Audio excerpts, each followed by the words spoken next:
Listen close, child, when the street gets loud and cold. When your name's a whisper, turn to rumor on the road. Don't be shocked if they turn their eyes away from you. They turn away from me first. That's the honest truth. If the world hates God's beautiful souls, good morning, good evening. Whenever and wherever you listen to this, I hope you're breathing in the goodness of life. I pray you're thinking about how blessed you are in spite of whatever it is you're going through. And more than anything, I pray you're growing every single day. Welcome back to Lies Changes Truth. I'm your host, BK Blessed.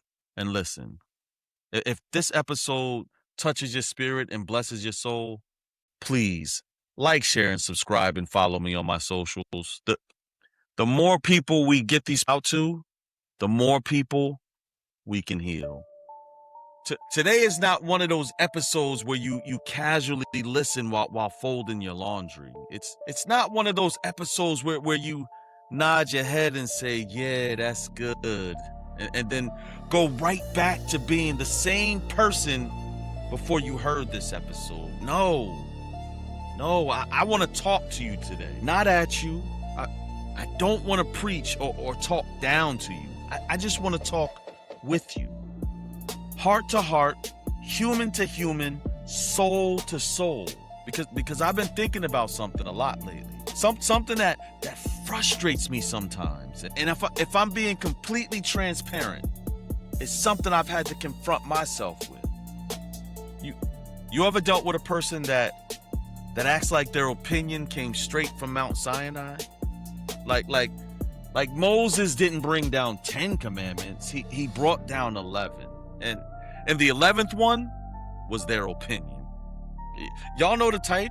And if you don't, then that person's probably you. Whatever they think or believe is right. And any decision they make is right. And whether true or not, if they came to that conclusion, then it's right. And if you disagree, oh my God, now we got a problem. Not because you disrespected them or attacked them, and it's not because you hurt them in any type of way. It's because, how dare you see things differently? And what's crazy is a lot of these people genuinely believe they're open-minded. They'll tell you, I'm willing to listen. I'm open to different views. I respect everyone's opinion until your opinion doesn't match theirs. Then all of a sudden, the meeting's over. The conversation is done. The friendship, it gets weird. The attitude changes and the energy shifts. And if we're real, all of us have had moments like that. So before this episode becomes an episode about those people, I need you to understand something. This episode is really about us, because the hardest person to see is the person staring back at you in the mirror. And today, we're coming for the walls that you built around your mind, the walls you've mistaken for wisdom, that you've mistaken for conviction and strength. Because there's this lie that has destroyed marriages, friendships, families, churches, businesses, and destinies. And most people don't even know they're infected by it. The lie is this: the way I see things is the way things are. Things that make you go, because that's where so many unnecessary conflicts begin. With the person becoming so convinced of their own perspective that they lose the ability to see beyond themselves and God's beautiful soul. When a person can no longer see beyond themselves, they stop growing. And I don't care how old you are, how smart you are, how many books you read, or how many degrees you got. If you think you've arrived, guess what? You've already started declining. Let's look at Proverbs 12:15. It says, fools think their own way is right, but the wise listen to others. That's the problem. Fools don't listen. The Bible didn't say fools are unintelligent. It says fools think their own way is right. Meaning wisdom isn't about knowing everything. Wisdom is knowing that you don't know everything. That's two totally different ways of thinking. And what I've noticed in my short, long life is that a lot of people don't want truth. They want agreement. Let me say that again for the people in the back. A lot of people don't want truth. They want agreement, because truth might challenge you. It might reveal something that you don't want to see. It could require change. You aren't ready to face yet. Agreement makes you comfortable. And comfort is like an addiction. It feels so amazing when people validate us. Tell us we're right, that we're good, and especially when they tell us we don't need to change. That's why some people only keep relationships around that never challenge them. Because as soon as somebody starts holding up a mirror, they become the enemy. The minute somebody says, have you considered another perspective? They're negative, judgmental, and a hater. Maybe they're just trying to help you see something. And you know what's scary? Most people be so wrong and they don't even know they're wrong, because if they knew they were wrong, they would change. The problem is they feel right. The man who destroys his marriage, he feels right. That woman who pushes everybody away, she feels right. That parent who damages their child, they feel right. And the friend who has no accountability feels right. The Pharisees also felt right. That's what makes this dangerous, because your feelings can lie to you. Your experiences and your assumptions can lie to you. Your wounds and your pride can definitely lie to you. And sometimes the person standing between you and your next level isn't your enemy. It's your certainty. Proverbs 16:18 says, pride goes before destruction, and a haughty spirit before a fall. The Bible doesn't say destruction comes before pride. It says pride comes first. Meaning the fall started long before the collapse. The minute a person becomes unteachable, they begin falling. They just haven't hit the ground yet. And maybe that's why pride is so dangerous, because pride isn't just about thinking you're right. Sometimes pride is the fear that if one belief falls apart, the entire version of yourself you've built your life around might fall apart.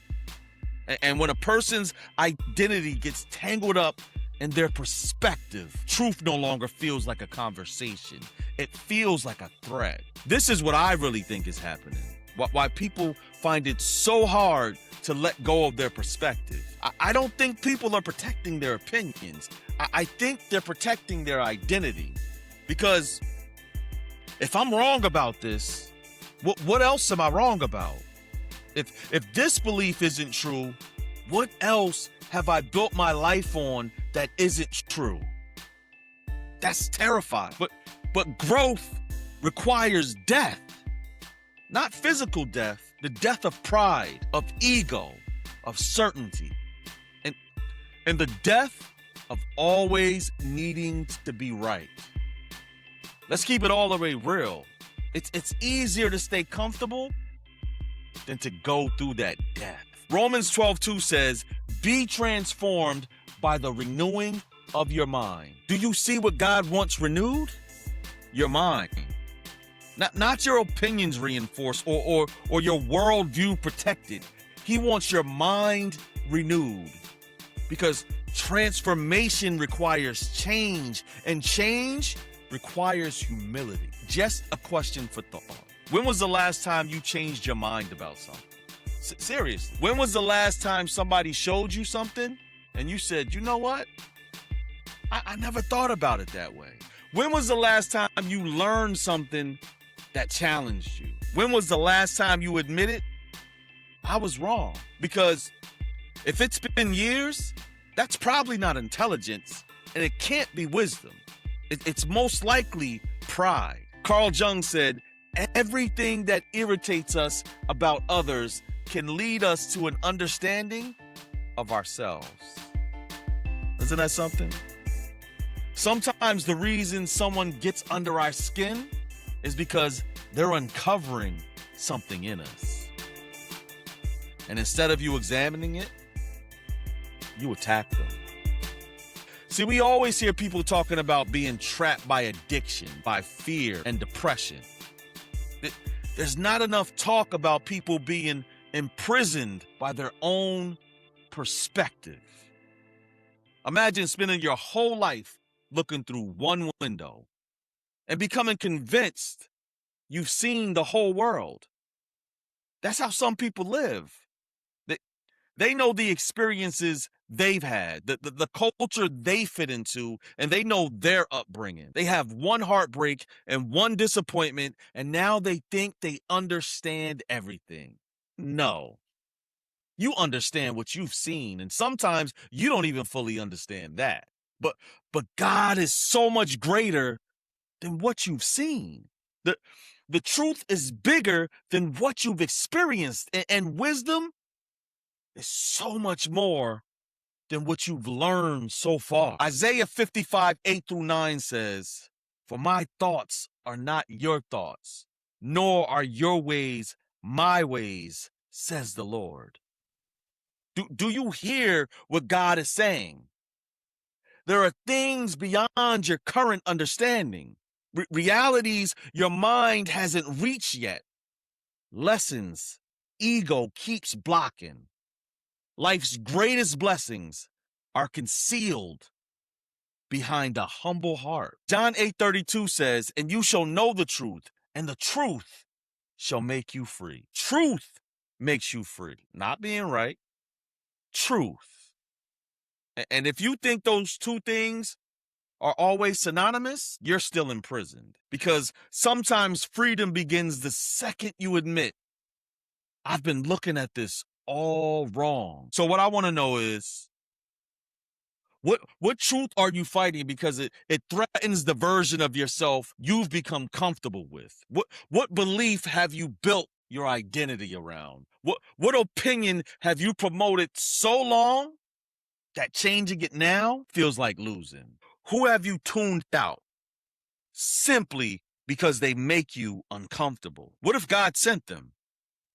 What if the answer you've been praying for is hiding behind the perspective you've been refusing to hear? What if your healing isn't waiting on a miracle? What if it's waiting on your willingness to see things differently? Carl Sagan said, it pays to keep an open mind, but not so open, your brains fall out.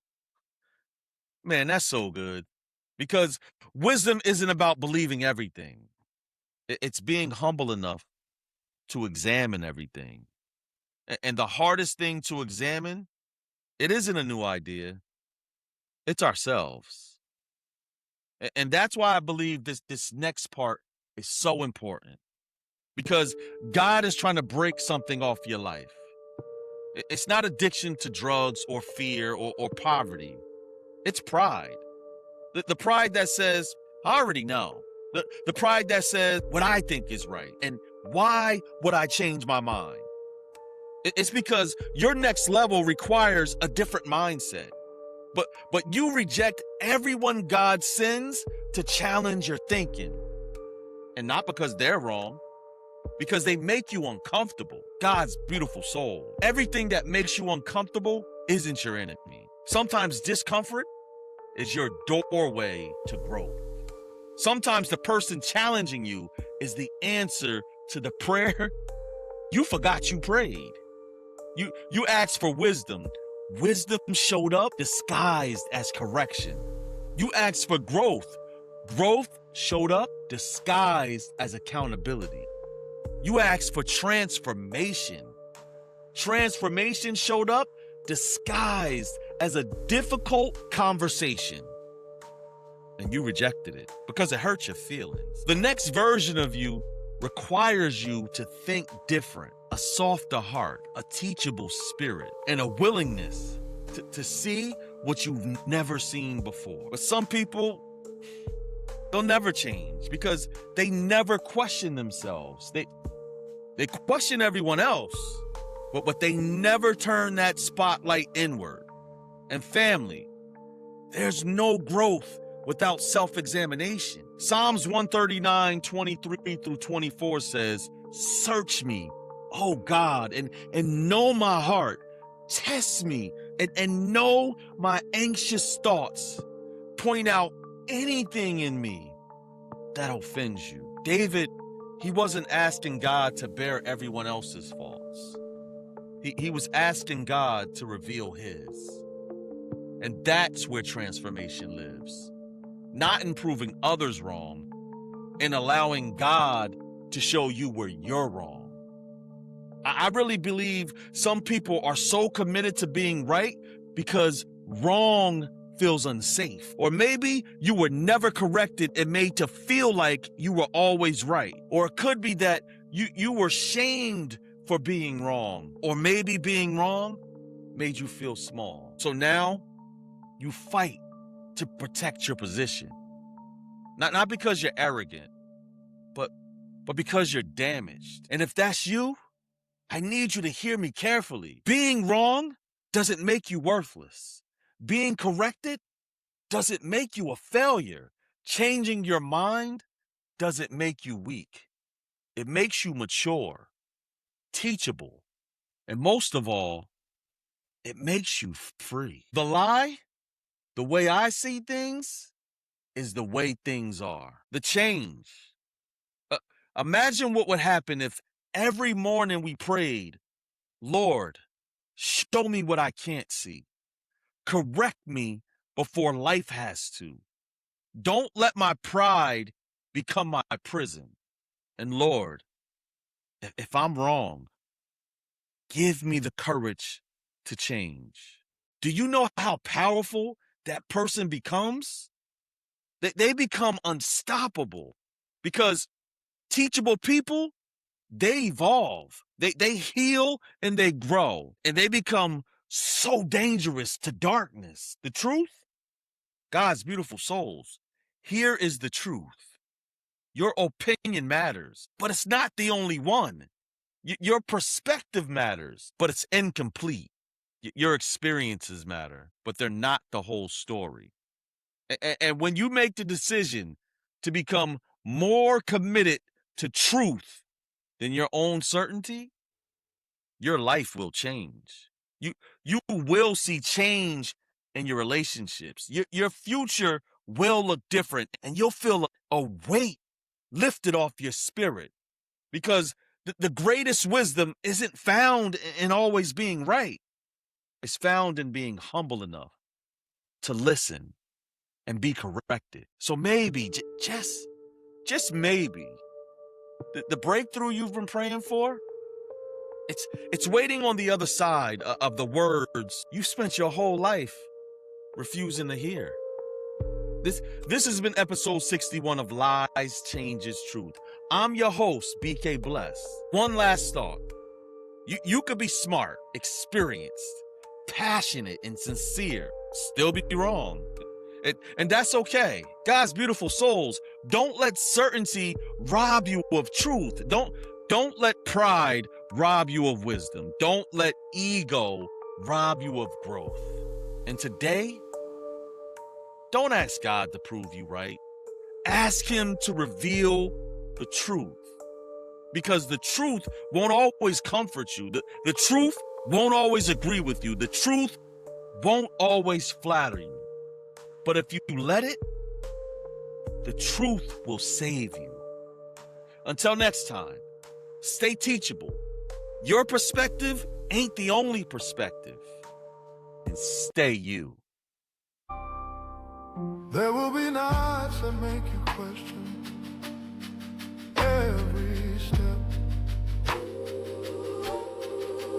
There will be days they try to bury what I kept. But love is louder than the hate, and grace will be your skin. Walk slow, speak truth, let mercy come again. If the world hates you, know it hated me before. If you were the world, the love is on for sure. But I chose you out of the noise, I chose you to be free. So plant your feet, breathe my name, walk home with me.